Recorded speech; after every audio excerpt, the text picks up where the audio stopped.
E para a gente explicar melhor, conversar, aprofundar esse acordo comercial entre a União Europeia e os Estados Unidos, eu chamo agora a Graziano Messana, que é vice-presidente da Eurochamber Brasil, com quem eu tenho o prazer de dividir tela aqui no CNN Money. Seja muito bem-vindo, Graziano. Bom dia. Bom dia a vocês e muito obrigado pelo convite e bom dia a todos os telespectadores da CNN. Graziano, a gente percebeu essa reação, tanto do primeiro-ministro alemão, quanto também de autoridades francesas, quanto também uma certa incerteza repassada também, né, pela primeira-ministra italiana. Eu queria entender, para quem que esse acordo foi bom na União Europeia? Parece que não causou ali muito. Não foi muito bem recebido esse acordo firmado entre Ursula von der Leyen e Donald Trump.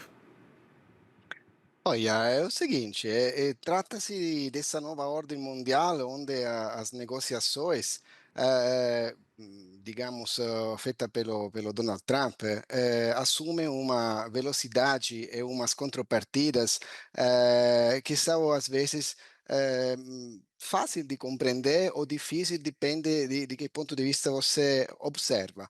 A conta é uma só, ou seja, como falam os americanos, one big beautiful bill, que significa, se eu como Estados Unidos aplico um dazio, uma importação alta para a Europa, eu estou achando que vou arrecadar mais, que eu vou tributar mais esses produtos, então vou receber mais dinheiro de tributos. Mas, na verdade, do outro lado, a União Europeia acaba, os exportadores, limitando isso, buscando outros mercados e exportando menos. Então, na verdade, não é assim tudo confirmado que os Estados Unidos vai arrecadar mais. Então, o acordo ou essa assinatura rápida que eles fizeram é para tentar restabelecer as duas balanças comerciais e ser bom para os dois. Não é que seja algo, ao meu ver, que muda o que já estava acontecendo. Os Estados Unidos é incomodado porque o produto dele, quando entra na Europa, tem barreiras que não são visíveis, aquelas barreiras que você não consegue colocar num papel, mas existem, e tentam negociar, barganhar com esses acordos de simplificar essas transações comerciais. Então, por isso que não foi muito, digamos, celebrado, ao meu ver. Graziano, e há um risco desse acordo não ser aceito pelas nações, né, pelos países membros da União Europeia e ir por água abaixo? Ou, com essa consolidação, pelo menos inicial, de um acordo de 15%, o bloco europeu ganha tempo também nessas negociações? Olha, ganha tempo, mas com certeza é melhor o 15%, lembrando que também as tarefas sobre aço ou, por exemplo, sobre carros não estão ainda fazendo parte desse acordo, então acredito que a Europa nesse momento só tem a ganhar, então duvido que esse acordo provisório, que como podemos entender, possa naufragar, porque não traz nada de pior de ter um dácio a 25%. Graziano, a premissa desse tarifaço de Donald Trump é combater relações comerciais que, na visão de mundo de Donald Trump, são nocivas para os Estados Unidos. A gente sabe que o conjunto, né, dos 27 países membros da União Europeia formam ali o principal parceiro comercial dos Estados Unidos. Eu queria uma avaliação sua exatamente da importância dessa corrente comercial, tanto evidentemente para a Europa quanto para os Estados Unidos e os possíveis impactos dessa dificuldade de diálogo a partir dessa política tarifária de Donald Trump. Olha, vamos olhar do lado da demanda. Na verdade, Estados Unidos e Europa, quando compram algo que está faltando, não é que sejam tão diferentes do ponto de vista de que precisam comprar que ele não produz internamente, óbvio que com as devidas diferenças, mas aí que eu gostaria de colocar na mesa, porque estava até acompanhando o vostro programa e escutei a intervista do professor antes de mim, em relação ao Mercosul, que é um acordo que estamos negociando há muito tempo, eu não acho que esse acordo que foi feito entre Europa e Estados Unidos possa atrapalhar ou até atrasar mais de quanto já não está atrasado esse acordo com o Mercosul, porque a Europa não pode se isolar e tampouco pode pensar que o único mercado são os Estados Unidos. Então, já quando o Trump anunciou em abril aquelas grelha di tarefas e ainda naquela época o Latinoamérica, Brasil, Argentina, Chile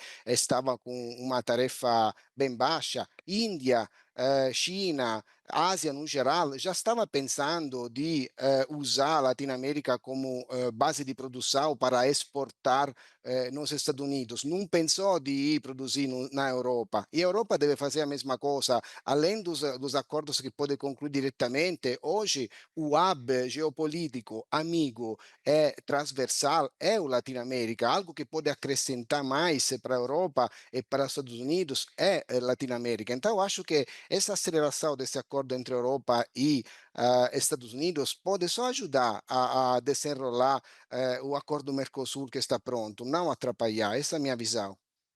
Pensando exatamente no acordo entre o Mercosul e a União Europeia, Graziano, a gente percebe que a maior resistência vem dos agricultores, né, europeus, notadamente os franceses. Você vê alguma mudança desse ambiente para que o acordo seja ratificado finalmente? A gente pode esperar, com essa mudança desse cenário, né, das relações comerciais em âmbito global por meio dessa política proposta por Donald Trump, esse ambiente ele pode modificar em alguma coisa essa vocação de países antes resistentes ao acordo entre os dois blocos a mudarem de opinião ou não?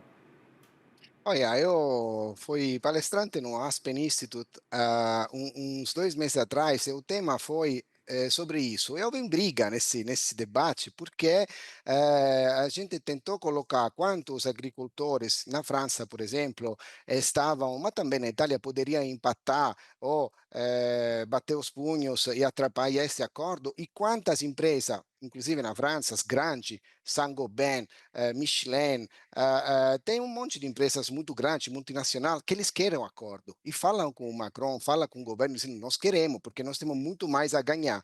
Só que essas empresas multinacionais não fazem barulho, não fazem o barulho que o agricultor faz quando pega o trator, vai na rua e politicamente isso é um desastre para um governante, para um político. Então, nós estamos vendo sim uma mudança, as multinacionais que estão olhando que o acordo è vantaggioso, stavo si mexendo e io sto vendo a parte da agricoltura fazer ter meno impatto, então por isso estou um pouco mais otimista.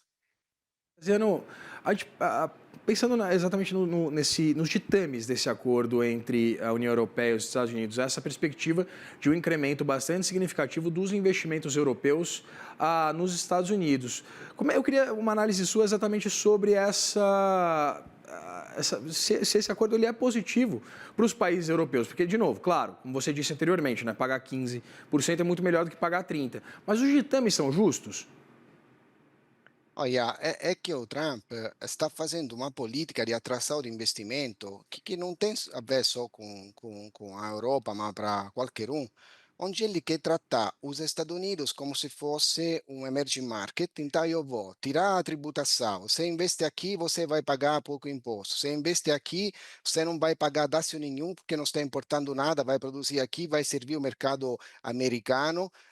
Ovviamente, implicitamente, ele não fala que os Estados Unidos se desindustrializou e agora tem que correr a achar investidores estrangeiros que colocam CAPEX dentro do mercado americano, porque os investimentos foram para fora. Não é fácil desmontar uma fábrica que você fez no México e voltar de novo a produzir um carro nos Estados Unidos, e você já delocalizou e investiu, mesma coisa na China, enfim. Então, a política do investimento não é tanto desse acordo que foca mais na questão dos tributos do Dácio. A política da atração de investimento é mais generalizada e o Trump aposta muito com isso, porque quase está forçando o investidor a encarar os Estados Unidos como o lugar certo, como se fosse um emerging market, mas não é, porque é um país bem antigo, com regras bem antigas, é um mercado grande interno, então ele está incentivando no máximo que pode. Não quero dizer que o Brasil deveria fazer a mesma coisa, mas a gente aqui está no caso oposto, a gente não está usando as ferramentas, embora o Latinoamérica, o Brasil é um hub latino-americano, para atrair e poderiam fazer muito mais. O Trump é do lado oposto, ele está fazendo tudo o que pode para atrair investimento estrangeiro lá.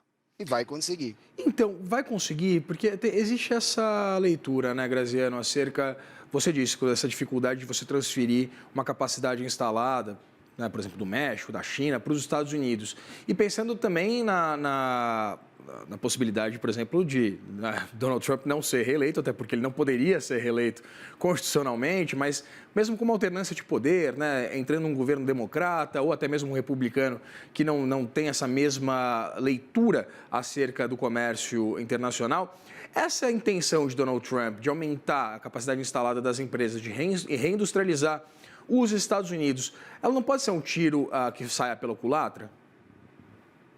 Ela pode, porém, tem algum setor. Vou fazer um exemplo só, porque não vamos ter muito tempo aqui para discutir todos os setores industriais. Na parte de alimentação, eu sou também presidente da Câmara de Comércio Italiana. Tem uma empresa que fatura 1,5 bilhão de euros, que produz macarrão, pasta, é muito famosa. E ela decidiu, antes do Trump assumir, investir nos Estados Unidos e está faturando lá 700, 800 milhões de dólares, tá? Não tem segredo, se chama Rana, não é que seja um segredo. Agora, por que decidiu investir? Porque tem um mercado doméstico que compra. Os Estados Unidos não é um mercado pequeno. A Itália é um país pequenino. A França é um país pequeno. Os Estados Unidos é um mercado de tamanho muito grande. Então, o investimento nos Estados Unidos é justificado porque existe uma demanda interna. Em alguns setores, não vou elencar todos, mas um exemplo é a comida, porque o pessoal come, tem que comer, não tem jeito de não comer.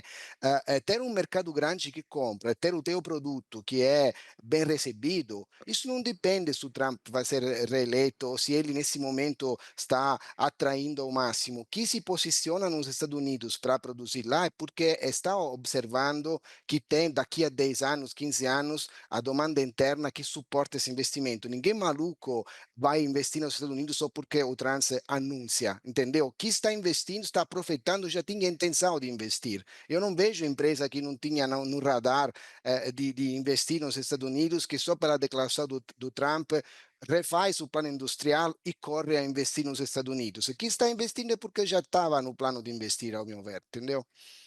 Eu entendo, mas é exatamente esse ponto que eu acho bastante relevante da gente discutir, acerca exatamente da perenidade ou não dessas relações comerciais nesses atuais ditames, né? E aí eu queria também abordar com você, Graziano, o quanto as relações, né? Existe uma dependência evidente da União Europeia de insumos, de produtos, de exportações chinesas. Quanto a consolidação desse acordo impacta essa relação entre o bloco europeu e a China?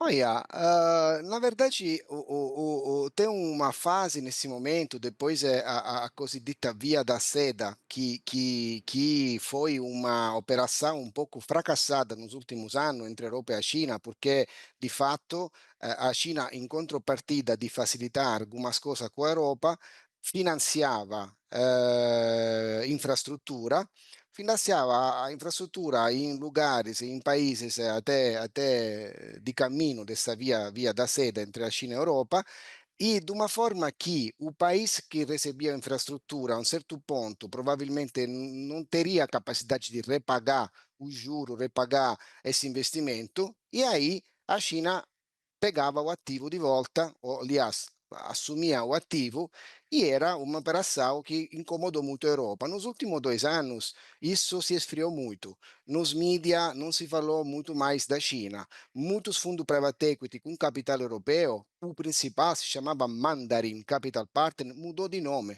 Se chama agora Mindful Capital Partner, que o Mandarin já virou um palavrão. Então, se esfriou muito a relação com a China e se está agora tentando recosturar à luz das dinâmicas dos blocos que estão se mexendo. Então, se está rediscutindo se vale ainda a pena falar de BRICS, se está discutindo se essa guerra comercial entre América e China, como a Europa pode barganhar algo, mas é difícil recosturar uma relação forte com a China depois de tudo que aconteceu nos últimos anos.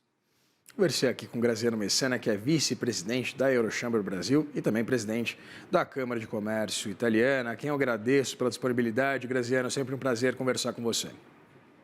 Prazer é tudo meu, muito obrigado, parabéns pela transmissão. Até mais.